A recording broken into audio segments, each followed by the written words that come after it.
राधा टंडेल को उठाते वक्त वो पर्स वहां गिर गया हो। अब इनका कहना यह है कि राधा टंडेल ने इन लड़कों के खिलाफ बयान दिया है। यह भी तो हो सकता है कि वो बयान उसे किसी के दबाव में आकर दिया हो। जिस डॉक्टर ने बलात्कार की रिपोर्ट बनाई वो भी खरीदा गया हो। आपकी इन दलीलों से अदालत अपना फैसला नहीं बदल सकती। यह फैसला आप जबरदस्ती इन पर लाद रहे हो। इंस्पेक्टर बागले, अगर मैं चाहूं तो अदालत की तौहीन के जुर्म में मैं तुम्हें अभी टर्मिनेट कर सकता हूं। कोई परवाह नहीं है मुझे इस बात की। मेरा तो विश्वास उठ गया है इस कानून से।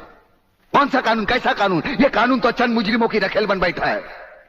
इसलिए लोग अदालत का दरवाजा खटखटाने के बजाय गुंडों की चौखट चूमते हैं। Take him out of the court.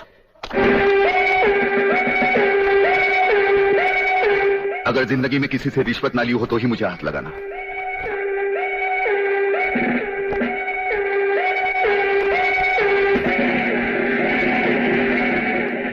इन्हें गिने भुक्कड़ लोगों की वजह से यह अदालत शतरंज की बिसात बन गई है, जहां कोई भी